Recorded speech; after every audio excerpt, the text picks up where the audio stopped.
பார்த்துக்கிறேன் அப்படின்னு நீங்க நினைச்சாலும் நோ ப்ராப்ளம். ஏன்னா ரெண்டுமே ஒரே கேஸ் தான் அப்படின்னாலுமே ரெண்டு பார்ட்டையுமே தனித்தனி கேஸ் மாதிரி தான் நரேஷனை கொண்டு போயிருக்கேன். ஆனா பார்ட் ஒன் பார்த்துட்டு அதுக்கப்புறமா இதை பார்த்தாதான் ஒரு மூவி பார்த்த மாதிரியான ஒரு ஃபீலிங் உங்களுக்கு கிடைக்கும். பார்ட் ஒன்ல அந்த கேஸுடைய விசாரணையை முடிச்சு சார்ஜ் ஷீட்டை ஃபைல் பண்ணலாம் அப்படிங்கிற முடிவுக்கு போலீஸ் வந்த நேரத்துல அஞ்சனா பாயுடைய மூத்த பொண்ணு ரேணுகாவுடைய கணவன் கிரண் ஷிண்டே கொடுத்த வாக்குமூலம் ஒட்டுமொத்த காவல்துறை அதிகாரிகளையும் அவ்வளவு ஏன் இதை கேள்விப்பட்ட உலக மக்கள் அத்தனை பேரையுமே அதிர்ச்சி அடைய வச்சது அப்படின்னு சொல்லியிருந்தோம் இல்லையா? அப்படி இந்த கேஸை இன்வெஸ்டிகேட் பண்ண போலீஸ் ஆபீசர்ஸ் ஃபர்ஸ்ட் சோதனை பண்ணதே ஒரு போலீஸ் ஆபீசருடைய வீட்டை தான். போலீஸ் போய் பார்க்கும் பொழுது அந்த சுவர் முழுக்கவே ரத்தம் தெரிச்சிருந்துச்சு. மேலும் அந்த வீட்டுல வெவ்வேறு வயசுல இருக்கிற ஆண்கள் மற்றும் பெண்களுடைய ட்ரெஸ்ஸஸ் அப்படின்னு நிறைய துணிகள் குவிஞ்சு கிடந்திருக்கு. அது மட்டும் இல்ல, அந்த ட்ரெஸ்ஸஸ் முழுவதுமே ரத்த கரைகளா இருந்துச்சு. வீடியோவுடைய கடைசி வரைக்கும் பாருங்க, இதற்கான பதில்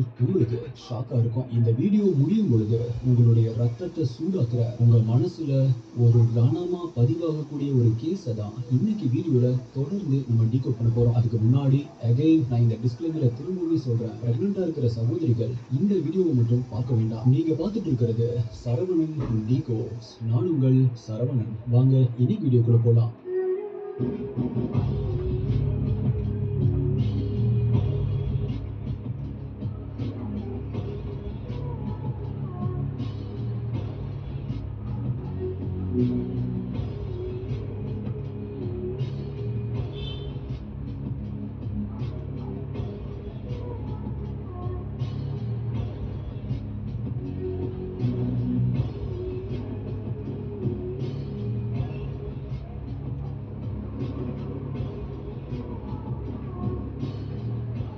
நான் இந்த மாதிரியான கிரைம்ஸை பத்தி சொல்லும் போதெல்லாம் ஒரு விஷயத்தை மட்டும் உங்ககிட்ட சொல்லணும் அப்படின்னு தோணும். Life is priceless. அதே அளவுக்கு இம்பார்ட்டன்டான இன்னொன்று இருக்கு. அது என்ன தெரியுமா? நீங்க சம்பாதிக்கிற பணம். நினைச்சு பாருங்க, சடனா கேன்சர் இல்ல ஹார்ட் டிசீஸ் மாதிரி ஏதாவது வந்துச்சு அப்படின்னா என்ன ஆகும்? அதோட ட்ரீட்மெண்ட்க்கு 20 இருந்து 30 லட்சம் ரூபாய் செலவாகும். அந்த அளவுக்கு பணத்தை சேவிங்ஸ்ல ரெடியா வச்சிருக்கீங்களா? ஹாஸ்பிட்டல் பில்ஸ் உங்களுடைய மொத்த சேவிங்ஸும் காலி பண்ணிடும். பிகாஸ் ஒரு வைரல் ஃபீவருக்கு போனாவே 1000 ரூபாய்க்கு மேல ஆகுது. இதுல இருந்து தப்பிக்கிறதுக்கு நீங்க கஷ்டப்பட்டு சேர்த்துன சேவிங்ஸை காப்பாத்துறதுக்கு ஒரே வழி ஹெல்த் இன்சூரன்ஸ் எடுக்கிறது தான். டிஸ்கிரிப்ஷன் பின்ட் கமெண்ட்ல கொடுத்திருக்கிற லிங்க்ல போனா மாசத்துக்கு வெறும் 300 இருந்து 400ல ஸ்டார்ட் ஆகுற பிளான்ஸே 1 கோடி வரைக்குமே உங்களுக்கு கவரேஜ் கொடுக்கும். டாப் கம்பெனிஸை ஆன்லைன்ல கம்பேர் பண்ணி எந்தவித ஹிடன் சார்ஜ் கமிஷன் இல்லாம உங்களுக்கு பிடிச்ச பிளானை அப் டு 25% டிஸ்கவுண்டோட நீங்களே சூஸ் பண்ணலாம். அதுவும் உங்களுடைய என்ஆர்இ அக்கௌண்ட்ல இருந்து பர்ச்சேஸ் பண்ணா 18% ஜிஎஸ்டி பே பண்ண வேண்டியதில்லை. நீங்க இங்க இல்ல அப்படின்னாலும், இந்தியால இல்ல அப்படின்னாலும் ஹாஸ்பிட்டல் அப்பாயின்மெண்ட்ஸ், லேப் டெஸ்ட் எல்லாமே புக் பண்ண முடியும். மெடிசன்ஸ் எல்லாமே உங்க பேரண்ட்ஸ் உடைய வீட்டுக்கே டெலிவர்